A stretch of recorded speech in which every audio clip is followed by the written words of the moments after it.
Hello friends, இன்றைக்கி நம்ம ரூஃபியா ரெசிப்பியில் பார்க்க போகிறது மட்டன் குழம்பு. மட்டன் குழம்பு எப்படி டிஃப்ரெண்ட்டாகவும் டேஸ்ட்டாகவும் செய்யலான்னு வாங்க பார்க்கலாம். மிக்ஸி ஜாரில் 10 சின்ன வெங்காயம் சேர்த்து திருவிக்கோங்க. ரொம்ப அரைச்சிடாதீங்க, லைட்டாக திரும்பினா போதும். ஒரு ப்ரெஷர் குக்கரில் 3 டீஸ்பூன் எண்ணெய் சேர்த்து எண்ணெய் சூடான உடனே நறுக்குன பெரிய வெங்காயம் 2 சேர்த்து நல்லா வதக்கிக்கோங்க. ப்ரௌனாக வந்த உடனே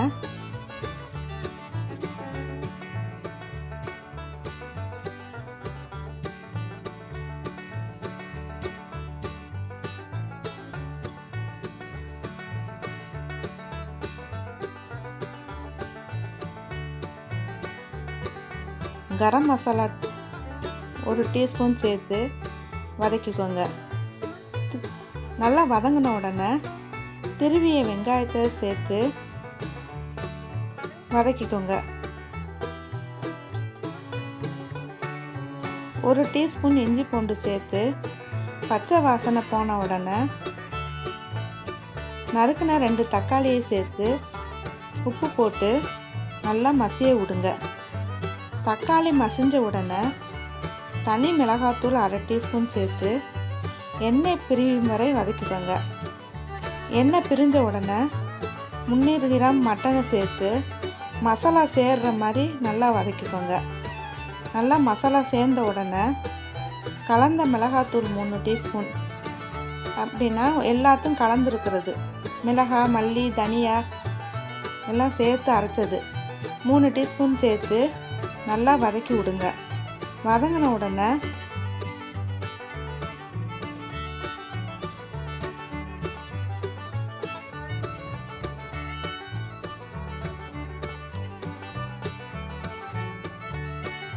தண்ணீர் சேர்த்து 1 டீஸ்பூன் தயிர் விட்டு கிளறி குக்கரை மூடி போட்டு 3 விசில் விட்டுருங்க.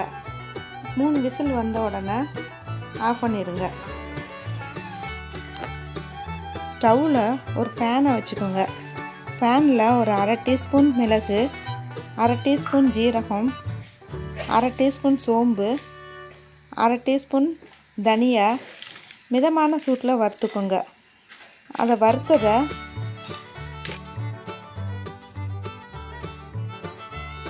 ஒரு மிக்ஸி ஜாரில் தேங்காய் 2 சில்லு எடுத்துருக்கேன். அதை பொடிசாக நறுக்கிட்டு அதை சேர்த்துட்டு வறுத்த மிளகு, ஜீரகம், சோம்பு, தனியா சேர்த்து நைஸாக அரைச்சிக்கோங்க. குக்கரை ஓப்பன் பண்ணி அரைச்ச தேங்காய் பேஸ்ட்டை சேர்த்து உப்பு சரி பார்த்துட்டு குக்கரை மூடி போட்டு 10 நிமிஷம் சிம்மிலே வச்சுக்கோங்க. 10 நிமிஷம் கழித்து ஸ்டவ்வை ஆஃப் பண்ணிடலாம்.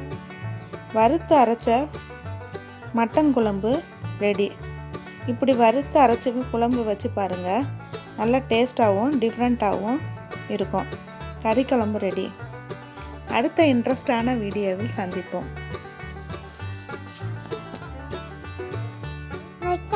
பிடிச்சிருக்கா லைக் பண்ணுங்க, ஷேர் பண்ணுங்க, சப்ஸ்கிரைப் பண்ணுங்க, பட்டனுக்கு அமுக்குங்க.